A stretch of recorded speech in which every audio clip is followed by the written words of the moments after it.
నమస్తే, welcome to career guide. ప్రస్తుతం మనతో పాటు ఉన్నారు ఇమిగ్రేషన్ లాయర్ రాహుల్ రెడ్డి గారు. సార్ నమస్తే అండి. నమస్కారం అండి. సార్, ఎవ్రీ వీక్ మీ దేశంలో ఏం జరుగుతుంది, మమ్మల్ని ఇండియన్స్ని ఎంత ఇబ్బంది పెడుతున్నారు, ఎంత బాధ పెడుతున్నారు, మీరు తెచ్చే రూల్స్, రెగ్యులేషన్స్, కండిషన్స్ భరించడం మా వల్ల కాలేకపోతుంది అంటూ ఆవేదన వ్యక్తం చేస్తూ మరొకసారి అసలు ఎందుకు ఎంత ఇబ్బంది పెడుతున్నారు, మళ్ళీ కొత్తగానేమో మాస్ రీస్కెడ్యూలింగ్ టు మిడ్ 2026 అంటున్నారు. అంటే ఏంటో కూడా అర్థం కాని పరిస్థితి. ఏంటి సార్ ఇది? ఈరోజు నేను హైదరాబాద్కి వచ్చినండి. మార్నింగే వస్తే ఆ ఇంటర్నేషనల్ లోకి ఉన్న లైను, ఆ ఇబ్బందులు చూస్తే అట్లా ఉండదండి. అన్ని దేశాలలో కూడా ఎప్పుడు కూడా వేరే దేశం పోయినప్పుడు పేపర్ వర్క్ బాగానే ఉంటది. నేను ఇక్కడ పుట్టి పెరిగినా కూడా నన్ను ఈ కంట్రీస్ డ్యూయల్ సిటిజన్షిప్ ఇవ్వలేదు.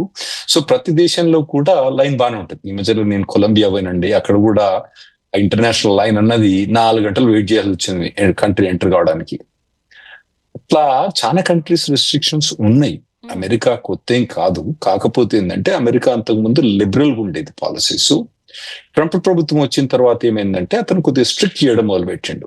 ప్రతి ఒక్కటి కూడా కొంచెం ఏం కాదు, చాలా స్ట్రిక్ట్ చేయడం. అంటే అక్కడ జనాలు ఎలక్షన్స్ పెట్టినప్పుడు ఎలక్షన్స్ లో అతను వాగ్దానం ఏం చేసిండంటే ఇల్లీగల్ ఇమిగ్రేషన్ మొత్తం కట్ చేస్తా అని చెప్పేసిండు. లీగల్ ఇమిగ్రేషన్ మీద కూడా రిస్ట్రిక్షన్ పెడతా అని చెప్పిండు.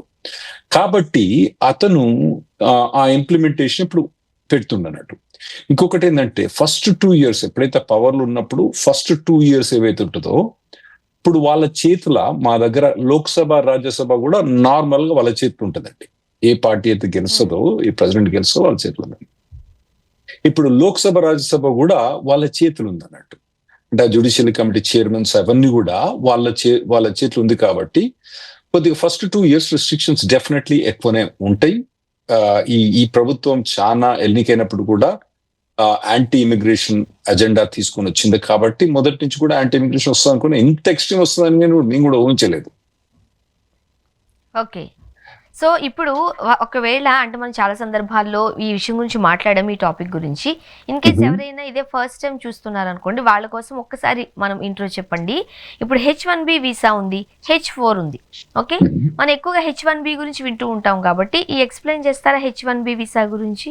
H1B అంటే ఏదైతే ప్రొఫెషన్ కు స్పెసిఫిక్ డిగ్రీ రిక్వైర్మెంట్ ఉంటుందో, ఎప్పుడైతే కంపెనీకి ఏదైనా రిక్వైర్మెంట్ ఉండి వాళ్ళకి ఆ పొజిషన్ కు ఒక స్పెసిఫిక్ డిగ్రీ రిక్వైర్మెంట్ అని ఉండాలన్నట్టు. ఇప్పుడు లాయర్ అనుకోండి, డాక్టర్ అనుకోండి, లాయర్ డిగ్రీ ఉండాలి కదా, ఫార్మసిస్ట్ డిగ్రీ ఉండాలి కదా, లా డిగ్రీ చేసి మనం పూరాదు కదా. అటువంటి ప్రొఫెషన్స్ అన్ని కూడా వాటిని H1B కింద కేటగరైజ్ చేస్తారండి. సో ఆ కంపెనీ వాళ్ళు వాళ్లకు ఒకవేళ వేరే దేశం నుంచి తీసుకురావాలనుకుంటే ఒక లాటరీ సిస్టమ్ ద్వారా పోయి, ఒక సిస్టమేటిక్ ద్వారా పోయి వాళ్ళకు 85,000 H1Bs ఉన్నాయి. 65,000 ఏమో నార్మల్ ఎవరైనా రావచ్చు, 20,000 ఏమో ఓన్లీ మాస్టర్ డిగ్రీ అక్కడ చేసిన వాళ్ళకు. 85,000 వాటికి కూడా శాలరీ రిస్ట్రిక్షన్స్ ఉన్నాయి. అంటే అక్కడ ఉండే శాలరీ నార్మల్ శాలరీస్ కన్నా వీళ్ళకి తక్కువ శాలరీస్ పే చేయరాదు. ఆ సాలరీ రిస్ట్రిక్షన్స్ అన్ని మీట్ అయిన తర్వాత వాళ్ళప్పుడే H1B ఫైల్ చేసుకోవచ్చు. H4 అన్నది డిపెండెంట్స్ అన్నట్టు. అంటే స్పౌజ్ భార్య గాని భర్త గాని, లేదా అంటే పిల్లలు అండర్ 21 అన్మ్యారీడ్ పిల్లలు కూడా వాళ్ళందరూ కూడా H4 మీద రావచ్చు అన్నట్టు.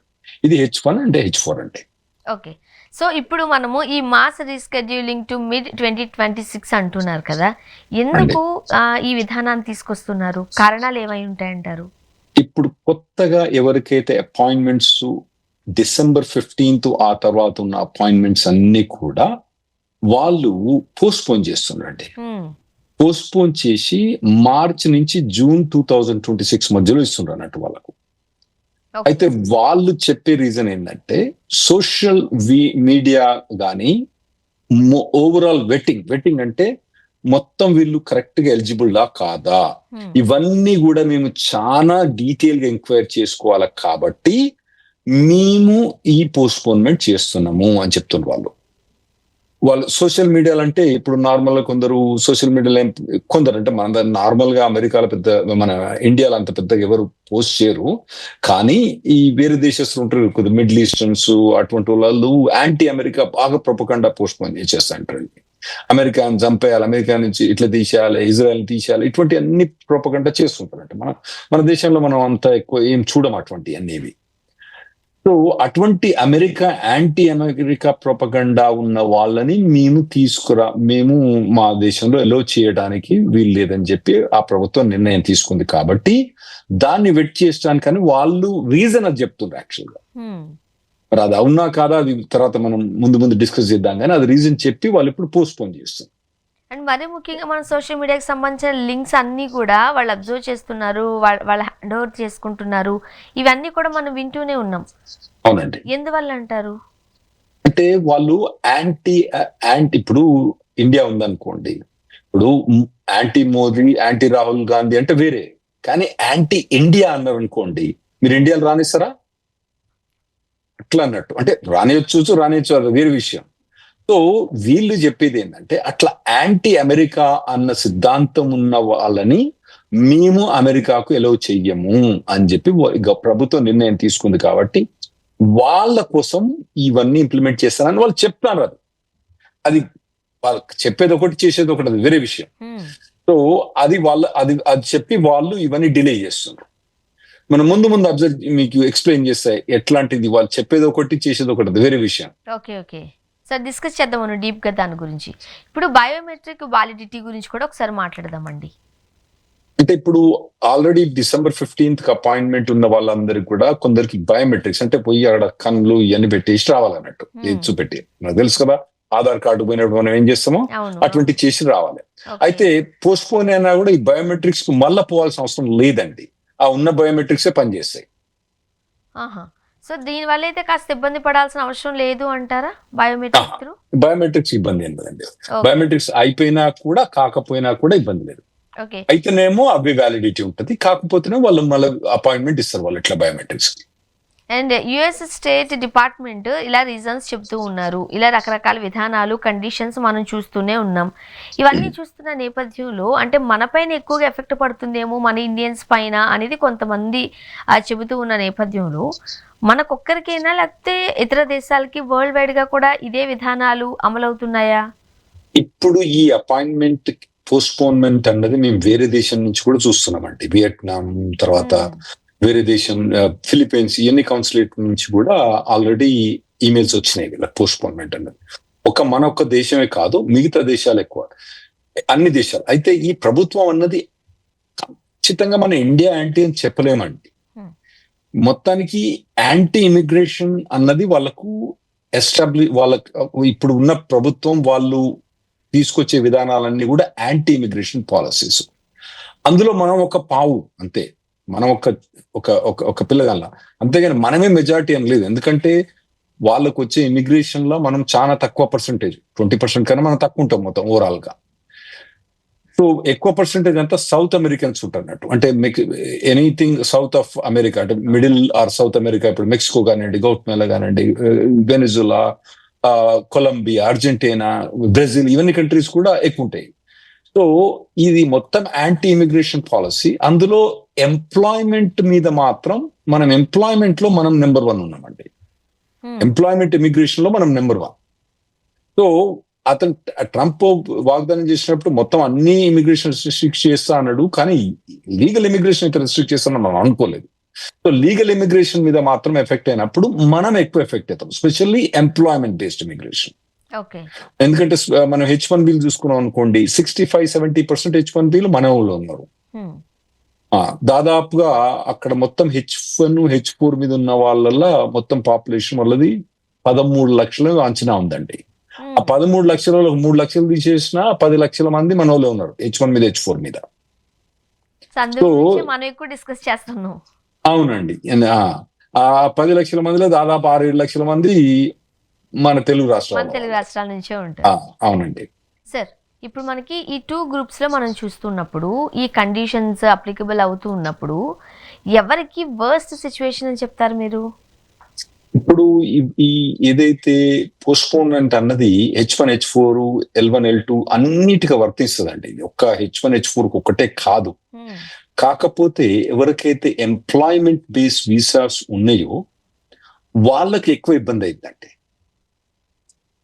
ఎందుకంటే ఇప్పుడు H1B వాళ్ళకు L2 వాళ్ళకు డిలే అయితే వాళ్ళకి జాబ్ ఉంటుందో ఉండదో తెలియదు కదండి. జాబ్ ఉండకపోతే మరి వీళ్ళకి H1B అవసరం లేదు కదా. H4 అనుకోండి, వాళ్ళు కొద్దిగా L2 అనుకోండి, వాళ్ళు కొద్దిగా డిలే 3 months 4 months డిలే అయినా పోవచ్చు. H1 L2 L1 వీసా వాళ్ళకి ప్రాబ్లం ఏంటంటే జాబ్ ఉండే ఛాన్స్ ఉండదు అన్నట్టు వాళ్ళకు. అంటే ఈ వీసా ప్రాసెసింగ్ డిలే అయిపోయినప్పుడు జాబ్ ఉండనప్పుడు ఏం చేస్తారు, H1 వాళ్ళు జూన్ లో వీసా అనుకోండి, అప్పుడు మేము జాబ్ లేదనుకోండి, జాబ్ లేకపోతే వాడు H1B ఇచ్చినా మనం తీసుకుని కూడా లాభం లేదు, మనమే విత్డ్రా చేసుకోవాల్సి వస్తుంది. సో ఎవరికైతే ఎంప్లాయ్మెంట్ బేస్డ్ వీసాస్ ఉన్నాయో వాళ్ళకి ఎక్కువ ఎఫెక్ట్ అయింది, డిపెండెంట్స్ కొద్దిగా తక్కువనే నెగిటివ్ ఎఫెక్ట్ అయింది. ఇప్పుడు ఇలాంటి సిచ్యువేషన్స్ ఫేస్ చేస్తూ ఉన్నప్పుడు పర్సనల్ గా ప్రాబ్లం ఉంటుంది, ఫినాన్షియల్ గా ప్రాబ్లం ఉంటుంది, ఏమంటారు మీరు?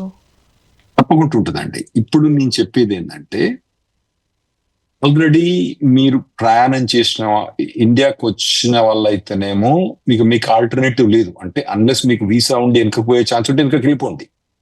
ఒకవేళ కనుక వీసా లేకపోతే మీరు ఇక్కడనే ఇక అటకాయించిపోయినరు. దాన్ని ఇక మీరు ఎంప్లాయర్ తోటి మాట్లాడుకొని జాబ్ ఎక్స్టెండ్ అయితే చూసుకొని, మీరు జాబ్ ఎక్స్టెండ్ అయితే మీరు వీసా తీసుకొని యుఎస్ కు రావచ్చు. లేదా అంటే గోవింద, అంతకు నుంచి మీకు ఛాన్స్ లేదు. ఒకవేళ గనక మీరు ఇప్పుడు ఈ వీసా స్టాంపింగ్ అపాయింట్మెంట్ ఉంది, మీది పోస్ట్ పోన్ కాలేదని మీరు అనుకుంటే మాత్రం మీరు రాకండి. ఇప్పుడు మీరు యుఎస్ ఉంటే మాత్రం వీసా స్టాంపింగ్ ఇక్కడికి రాకండి.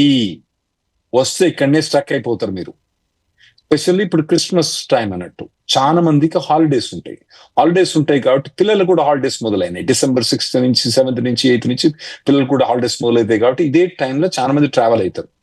మీరు ఎవరైతే ట్రావెల్ అయ్యడానికి ప్లాన్ చేస్తున్నారో, మీరు వీసా స్టాంపింగ్ కనుక పోయేటోళ్ళు అయితే మాత్రం రాకండి. మీరు రావద్దంతే, ఖచ్చితంగా రావద్దు.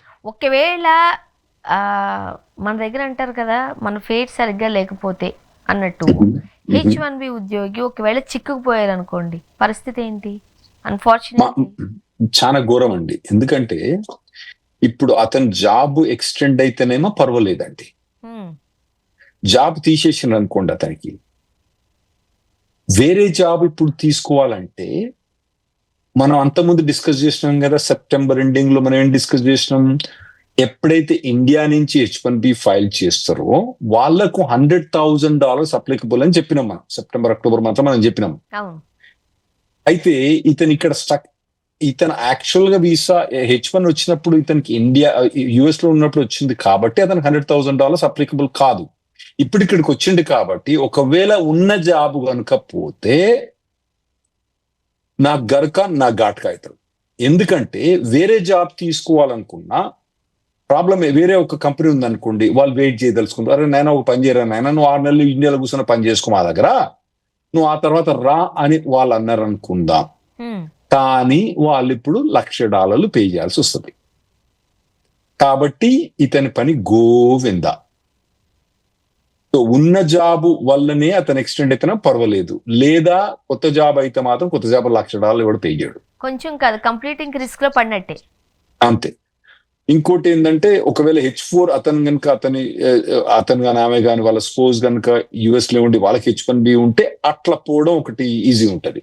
ఎందుకంటే H1B ఇప్పుడు మీకు జూన్ తర్వాత పోస్ట్ పోన్ అనుకోండి, జాబ్ మీరు జూన్ దాకా వెయిట్ చేసిన అనుకోండి, జూన్ దాకా వెయిట్ చేసిన తర్వాత మీ జాబ్ పోయింది అనుకోండి జూన్ లో, మళ్ళీ మీరు అపాయింట్మెంట్ H4 తీసుకోవాలంటే మళ్ళీ డిసెంబర్ అయింది. సో కాబట్టి నేనేం అడ్వైజ్ చేస్తా అంటే, పోస్ట్ పోన్ చేసినప్పుడు ఒకవేళ మీకు H4 ఆపర్చునిటీ ఉంటే H4 అప్లై చేసుకోండి. బట్టి చేసుకొని విత్డ్రా చేసుకొని H4 మీద వెళ్ళిపోండి, అది బెస్ట్. మరి అలా అనుకుంటే, ఫర్ ఎగ్జాంపుల్ H4 స్పౌజెస్ కి సంబంధించిన EAD ఎక్స్పైరీ అయిపోయింది అనుకోండి, అప్పుడు పరిస్థితి ఏంటి? అప్పుడు ఎట్లా వాళ్ళు H4 వాళ్ళు ఇక్కడికి వచ్చి డిలే చేసి పోవచ్చు అండి, వాళ్ళకి పెద్ద ఇబ్బంది ఏమి ఉండదు. అంటే of course wife and husband మధ్యలో సపరేషన్, తర్వాత పిల్లల స్కూల్ మొదలైతాయి, ఈ అమ్మాయి తల్లేమో పోరాదు, పిల్లలేమో స్కూల్ మొదలైతాయి, ఇబ్బందులు ఉంటాయి. అందుకోసం ఏంటంటే, ఇప్పుడు వినేటోళ్ళు మాత్రం ఎవరైతే వచ్చే వాళ్ళు ఉన్నారో వాళ్ళు ఎవరు రాకండి. ఇక వచ్చిన వాళ్ళ గురించి ఇక మనం ఏం చేయలేం. ఎందుకంటే దీని మీద మేము కోర్టుకు పోయినా కూడా కోర్టు మాకు ఫేవర్ ఇస్తుందని మేము అనుకుంటలేము. ఎందుకంటే ఇదివరకు ఎప్పుడు కూడా బార్డర్ మీద ప్రెసిడెంట్ ఎక్కువ రైట్ ఉందని ఇదివరకు చాలా సార్లు కూడా కోర్టు డిసైడ్ చేసింది. కాబట్టి ఇప్పుడు కొత్తగా దేని మీద మేము పోయి, ఎందుకంటే ఇదేమైనా ట్రావెల్ రిస్ట్రిక్షనే కదా, ఉన్న వాళ్ళ మీద రిస్ట్రిక్షన్ లేదు కదా, లేదు కాబట్టి ఇది కోర్టుకు పోతే మేము గెలిచే ఛాన్స్ కూడా చాలా తక్కువ ఉందండి. ఇది చాలా థిన్ లైన్ కి సంబంధించి, ఎడ్జ్ కి సంబంధించిన టాపిక్స్. అక్కడ ఉంటే ఓకే, ఇక్కడ వచ్చామంటే అయిపోయింది నీ పరిస్థితి అంతే అన్నట్టు ఉంది. అంతే అంతే. సింపుల్ మనం మొదటి నుంచి కూడా మనం 2 ఏళ్ల నుంచి చెప్పుకొచ్చేది ఒకటేనండి, ఎప్పుడు కూడా ట్రావెల్ చేసినప్పుడు మీరు వీసా స్టాంపింగ్ పోయినప్పుడు రిస్క్ ఉంటది. ఇప్పుడు ఆ రిస్క్ మరీ ఎక్స్ట్రీమ్ లెవెల్ పోయింది కాబట్టి ఇప్పుడు మాత్రం మీరు అస్సలే ట్రావెల్ చేయకండి, వీసా స్టాంపింగ్ మాత్రం మీరు ట్రావెల్ చేయకండి. నాకు మీరు చెప్తుంటే ఒక మాట గుర్తొచ్చింది, ఈ గట్టు మీద ఉంటావా ఆ గట్టు మీద ఉంటావా, అక్కడ ఉన్నామంటే అక్కడే ఉండు, ఈ గట్టు మీద ఉండాలనుకుంటే ఇక్కడే ఉండు, మధ్యలోకి వెళ్ళామంటే అయిపోయింది నీ పరిస్థితి. అంతేనా సార్? సింపుల్. అంతే. దాన్ని మేము మా తెలంగాణ యాసలో మా మహబాద్ భాషలో ఏమంటారంటే అవ్వ కావాలన్నా బువ్వ కావాలన్నా ఎంచుకో. అంతే. ఇప్పుడు యుఎస్ లో ఇప్పుడు మనలాగే లీజ్ ఉంటది, కార్ లోన్ ఉంటది, లేదు అని అంటే స్కూల్ అడ్మిషన్స్ ఉంటాయి, ఇవన్నీ ఎట్లా జరుగుతాయి సార్? స్కూల్ అడ్మిషన్ అప్పుడు ఒక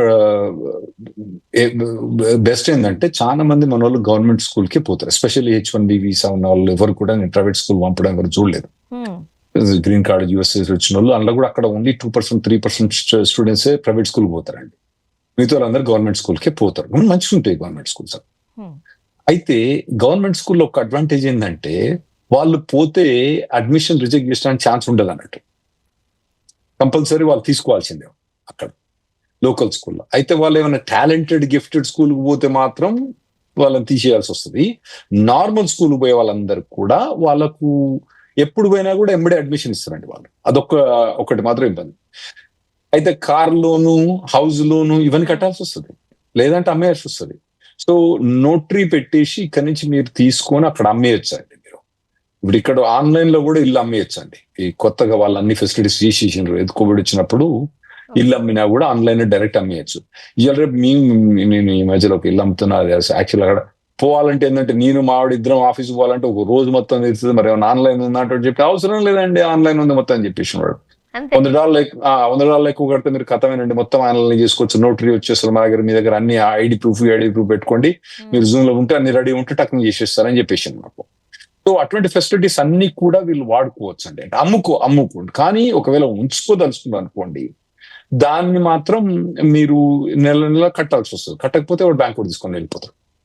కారు కూడా అంతే అండి, కారు కూడా అంతే కట్టాల్సి వస్తుంది. లేదంటే మీకు ఎవరైనా ఫ్రెండ్ వీళ్ళు ఉంటే వాళ్ళ ద్వారా తీసుకొని నోటరీ పెట్టేసి అమ్మేయచ్చు.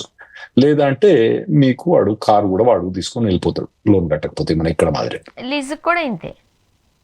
ఏంటిది లీజ్? ఇల్లు లీజ్ ఉందనుకోండి, ఇల్లు లీజ్ క్యాన్సలేషన్ కూడా మీరు దాన్ని బట్టి నోటిఫికేషన్ బట్టి క్యాన్సలేషన్ చేయాల్సి వస్తుంది అండి. అక్కడ ఉన్న సామాన్ అనేది తీసి డంప్ చేయాల్సి వస్తుంది. ఓకే. ఇప్పుడు ఏదైనా ఒక సిచ్యువేషన్ వచ్చింది, ఇబ్బందికరమైంది, ఎమర్జెన్సీ అపాయింట్మెంట్ ఏమైనా దొరుకుతుందండి? అంటే 100కి 1 దొరుకుతుందేమోనండి. ఓకే, అవి కూడా ఎక్స్ట్రీమ్ సర్కమ్స్టాన్సెస్ లో దొరుకుతుందండి. ఇప్పుడు ఏదో నాసా కంపెనీకి ఏదో క్రిటికల్ ప్రాజెక్ట్ ఏదైనా ఉందనుకోండి, దొరికే ఛాన్స్ ఉంటది. కాకపోతే మనోళ్ళు ఏమంటారు, ఓకే మా వాళ్ళు మా మామ సిక్కున్నాడు అన్నాడు. మీ మామ సిక్కున్నది ఎక్కడున్నాడు? మీ మామ ఎక్కడున్నాడు? మీ మామ ఉండేది ఇండియా. ఇప్పుడు వాడు ఇండియాకి వచ్చినా నీకు ఇబ్బంది పెడతలేడు కదా. ఇప్పుడు మనం ఏం డిస్కస్ చేసినా కానీ అమెరికా పోవడానికి ఇబ్బంది, కానీ ఇండియా పోవడానికి ఇబ్బంది కాదు కదా. సో వాళ్ళు ఏమంటారు, మా వాళ్ళు సిక్కున్నారు. వాళ్ళు సిక్ ఎక్కడ ఉన్నారు? మీరు ఇండియాలో ఉన్నారు. ఇండియా పోవడానికి వాడు ఇబ్బంది పెడతలేడు. మొదటి నుంచి కూడా ఎప్పుడు కూడా ఇండియాకి పోవడానికి ఏమి ఇబ్బంది లేదు. కాబట్టి మీకు ఇండియా పోవడానికి సిక్ లేదు కదా, అది ఎమర్జెన్సీ కాదు. సో మీరు ఎమర్జెన్సీ మీకు వస్తుందని చెప్పి మీరు నమ్మకం కనుక వచ్చిందంటే గోవింద నేను నమ్మకంతో వచ్చిన తర్వాత ట్రై చేయండి ఎమర్జెన్సీ అని చెప్తేనండి.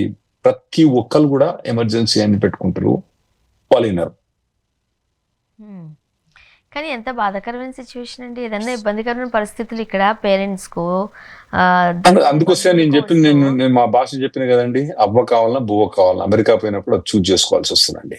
మన దేశం వదిలిపెట్టి పోయినాం, సో సాక్రిఫైస్ చేయాలి. ఆ సాక్రిఫైస్ లేకపోతే ఇక పోరాదు మరి. ఇప్పుడున్న పరిస్థితులు అయితే పోయి నేను 3 నెలలకు ఒకసారి వస్తా, మా అమ్మ తుమ్ముతో వస్తా, మా నాయన దగ్గుతో వస్తా అంటే మాత్రం రాదు. మరి అలా అనుకుంటే ఇవన్నీ చూస్తుంటుంటే నాకేమనిపిస్తుంది, ఇవన్నీ కూడా కాస్త డిలే చేయడమా? లేకపోతే డినైల్ చేయడమా? వాళ్ళ ఉద్దేశం ఇది ఏంటి? డెఫినెట్ గా మీరు కరెక్ట్ క్వశ్చన్ అడిగానండి. ఎందుకంటే మా లా ప్రిన్సిపల్స్ లో ఏమంటే delaying justice is considered as denying justice. హ్మ్. ఇప్పుడు వాళ్ళు డెసిషన్ అన్నది లేట్ తీసుకోవడం అన్నది దానివల్ల ఏమైందంటే చాలా మంది జాబ్స్ వెళ్ళిపోతాయి. ఇప్పుడు డిసెంబర్ లో అపాయింట్మెంట్ ఉంది ఒక క్లయింట్ కు, వాళ్ళని ఎప్పటికి ఏప్రిల్ కో మేకు పోస్ట్ పోన్ చేశారు. జాబ్ ఉంటుందా? వాడు ఏం చెప్పిండు, నేను క్రిస్మస్ హాలిడేస్ పోయి జనవరి 1st కోల్ వచ్చేస్తా అని చెప్పిండు. జనవరి 2nd ఆఫీస్కి వచ్చేస్తా అని చెప్పిండు. ఇప్పుడు ఏమంటాడు వాడు, నేను జూన్కి వస్తాను. నువ్వు జూన్కి వస్తే నువ్వు జూన్ దాకా నేను ఉంటానా?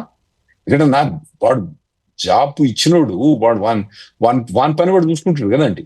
ఎందుకంటే ఇతను ఒక నెల పోయిందంటే సరే పర్లేదు, నార్మల్ గా డిసెంబర్ మంత్ లో పని తక్కువనే ఉంటుంది, అందరు ఎవడు కూడా సరిగ్గా పని చేయడు అక్కడ డిసెంబర్ మంత్ లో, కాబట్టి పర్వాలేదు అనుకుంటాం.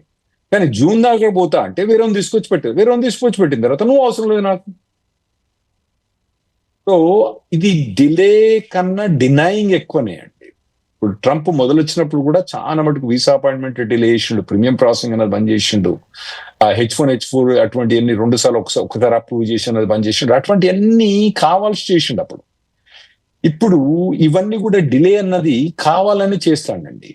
ఎందుకంటే మనం మొదటి నుంచి డిస్కస్ చేస్తాం కదా, ట్రంప్ ప్రభుత్వం అనేది యాంటీ ఇమిగ్రేషన్ పాలసీస్ వచ్చింది కాబట్టి ఇది డిలే చేసేది. Delaying justice is considered as denying justice. అది ఎగ్జాక్ట్లీ అది చేస్తుండాలి ఇప్పుడు ట్రంప్ అడ్మినిస్ట్రేషన్. ఇప్పుడు సోషల్ మీడియా వెట్టింగ్ ఏముంటదండి, ఎస్పెషల్లీ మన ఇండియన్స్ ఏం మాట్లాడుకుంటారు. ఇప్పుడు వాళ్ళు ట్రంప్ గురించి క్రిటిసైజ్ చేస్తే వాళ్ళు పెద్ద పట్టించుకోరు, దాని గురించి కాదు ఇది. ట్రంప్, బైడెన్, రాహుల్ గాంధీ, తర్వాత మోదీ, ఇది కాదు. ఇది ఏంటంటే ఫండమెంటల్ గా ఒక కంట్రీని, ఇప్పుడు మీ దగ్గర అది ఉంది, జైషే మహమ్మద్ అని ఉంది కదా పాకిస్తాన్, అటువంటి ఆర్గనైజేషన్ ఇండియాలో వచ్చి జైషే మహమ్మద్ ను సపోర్ట్ చేస్తా ఆర్గనైజేషన్ అటువంటి వాళ్ళను మీ ఇండియా వెయిటింగ్ చేసింది అనుకోండి, అట్లా అన్నట్టు. ఇప్పుడు మన ఇండియాలో ఎవరంతా అమెరికా పోయి టెర్రరిజం చేసేంత మెంటాలిటీ ఎవరికి ఉంటది? ఒకవేళ ఉన్నాడు అనుకోండి ఎవడన్నా, వాడు ఫేస్బుక్ లో పెట్టి మళ్ళీ పోయి ఆ ఫేస్బుక్ గవర్నమెంట్ కి ఇచ్చొస్తుందా? అది వాళ్ళు సీక్రెట్ గానే చేయాలి, కానీ తర్వాత దానికి ఇంత టైం తీసుకోవాల్సిన అవసరం ఏమున్నది? ఇవాళ రేపు ఏఐ సాఫ్ట్వేర్స్ అన్ని వచ్చేసినాయి, అవన్నీ అనలిటికల్ పెట్టి టకటక చేయొచ్చు కదా. ఇవన్నీ ఏంటంటే కావాలని డిలే చేసి చేసేది.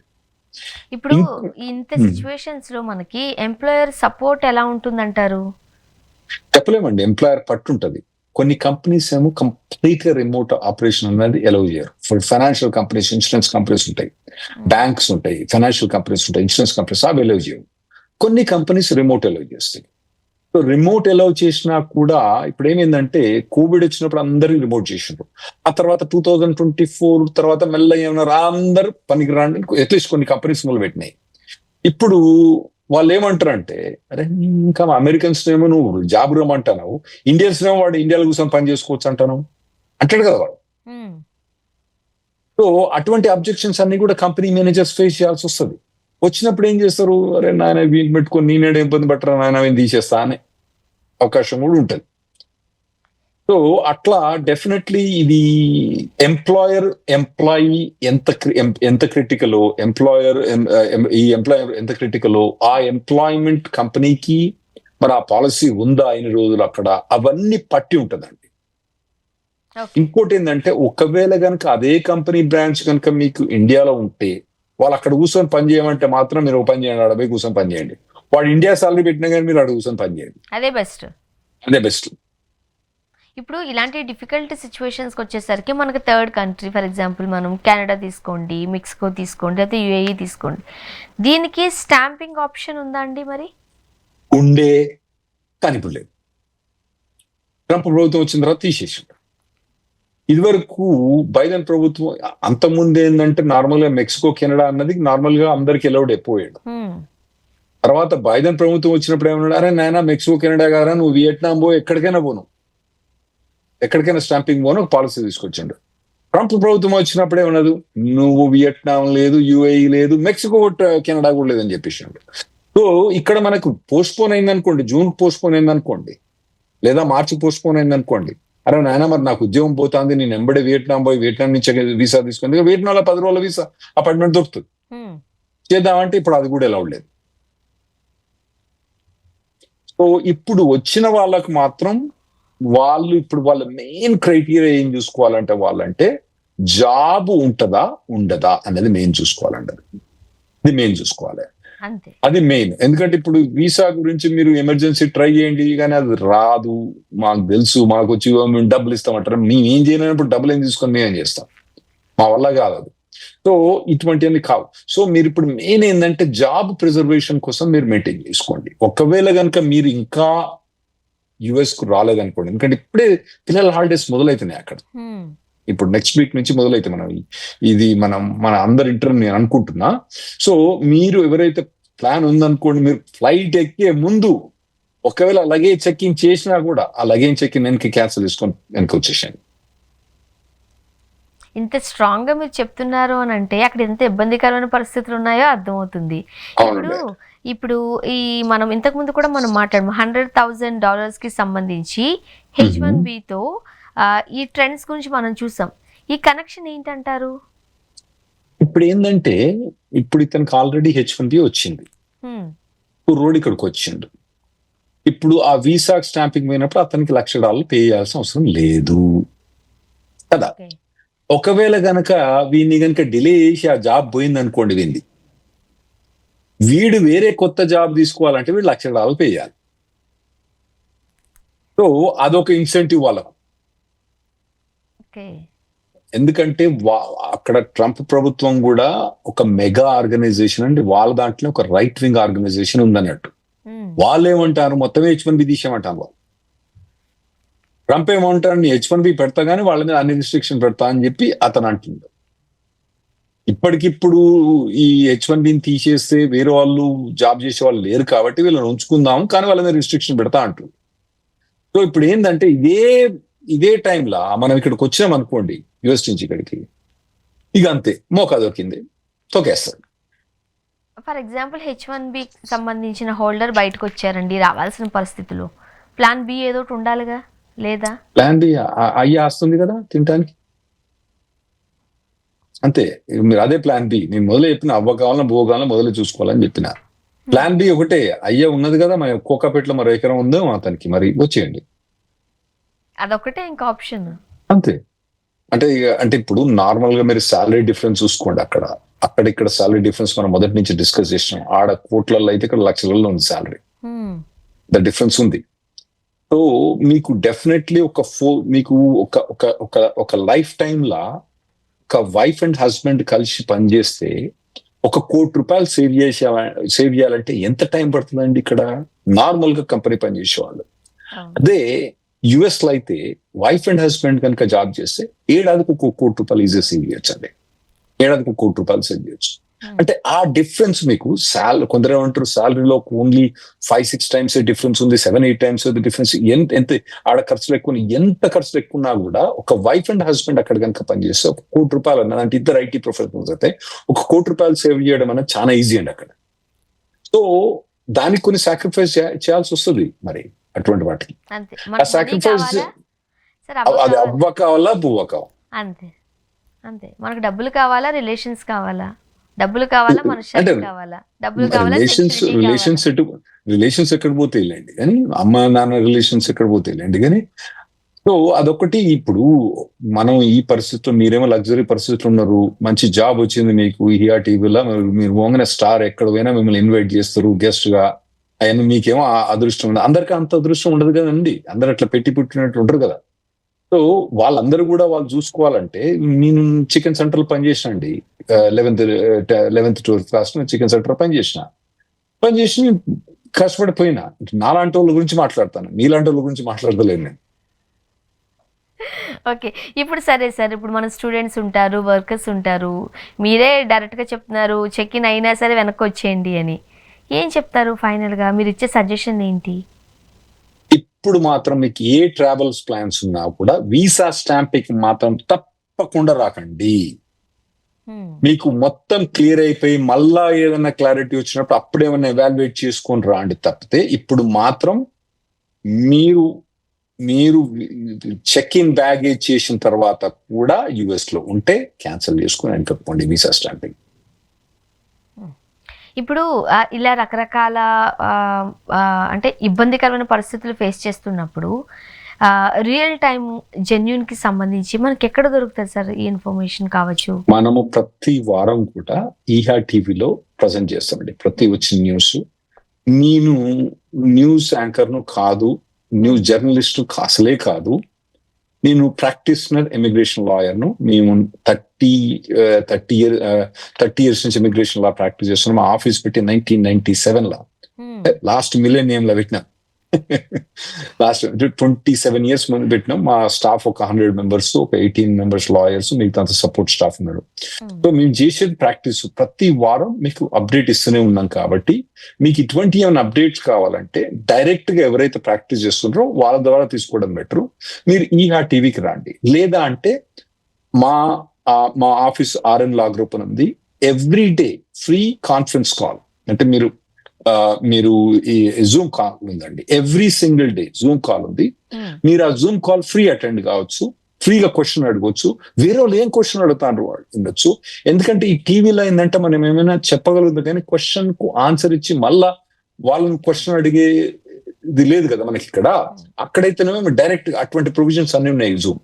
సో జూమ్ కాల్ కాబట్టి మీరు ప్రపంచంలో ఎక్కడి నుంచి కూడా లాగిన్ కావచ్చు. ఇండియా నుంచి లాగిన్ కావచ్చు, యుఎస్ నుంచి లాగిన్ కావచ్చు, చైనా నుంచి లాగిన్, ఎక్కడైనా లాగిన్ అయ్యి కూడా మీరు అడగచ్చు ఆ క్వశ్చన్స్. అవి మేము 13 ఏళ్ల నుంచి కూడా ఫ్రీ సర్వీస్ ప్రొవైడ్ చేస్తున్నామండి. సో దాదాపుగా 50-60 మంది, దాదాపుగా ఎవ్రీ సింగిల్ డే నేను 25 నుంచి 30 మందికి ఆన్సర్ చేస్తాను క్వశ్చన్స్ అని. సో మీరు అక్కడికి వచ్చి కూడా మీరు ఏమైనా పర్టికులర్ క్లారిఫికేషన్ కావాలంటే అక్కడ అడగవచ్చు. అండ్ మన తెలుగు వాళ్ళు కూడా ఇబ్బంది పడాల్సిన అవసరం లేదు. ఎలానో మీరు రోజు మాక్సిమం ఉంటారు కాబట్టి వాళ్ళు తెలుగులో దాదాపుగా నేను 95% నేను ఉంటా, ఒక 5% మాత్రం ఉండను. మా ఆఫీస్ లో ఏంటంటే మొత్తం 100 మంది ఆఫీస్ లో నేను ఒక్కనే తెలుగు మాట్లాడతాను. ఇంకెవరు అది మా అదృష్టం కదా సార్. రైట్. ఎందుకంటే తెలుగు రాష్ట్రాల్లో చాలా మంది పేరెంట్స్ మా క్లయింట్స్ ఎక్కువ, మా క్లయింట్స్ 90% క్లయింట్స్ తెలుగు 90 కాకుండా 80% క్లయింట్స్ తెలుగు మాట్లాడే వాళ్ళు ఉన్నా కానీ మా ఆఫీస్ లో అదృష్టం ఏంటంటే నేను ఒక్కనే తెలుగులో మాట్లాడతాను. మిగతా మా సపోర్ట్ స్టాఫ్ ఎవరు కూడా మాట్లాడరండి. వాళ్ళందరూ ముంబై, తర్వాత పూనా, కర్ణాటక ఎక్కడ ఉన్నారు ఫర్ సమ్ రీజన్. అది మా తెలుగు వారు చేసుకున్న అదృష్టం. ఎందుకంటే అసలు పిల్లల భవిష్యత్తు ఏంటి, అక్కడ ఉంటే ఏం చేయాలి, ఇక్కడ పేరెంట్స్కి చాలా ఇబ్బందికరమైన పరిస్థితులు, మెంటల్ టెన్షన్ ఉంటుంది. వాళ్ళందరికీ మీరు చాలా తెలుగులో స్పష్టంగా తెలియచేస్తున్నారు. అండ్ ఇంకొకటి తల్లిదండ్రులకు నేను చెప్పేది ఏంటంటే, మీరు వాళ్ళని రమ్మని చెప్పకండి. మీరు పోండి, మీరు వీసా తీసుకొని పోండి. ఒక్కసారి 2 సార్లు 3 సార్లు 4 సార్లు పోండి. వాళ్ళని మాత్రం అనవసరంగా పిలవకండి. వాళ్ళు వస్తా అన్నా కూడా మీరు వద్దు నారాయణ నేనే వచ్చిపోతా అని చెప్పండి. అది బెటర్ మీరు అన్నట్టు. థ్యాంక్ యూ సో మచ్ అండి రాహుల్ రెడ్డి గారు. Thank you.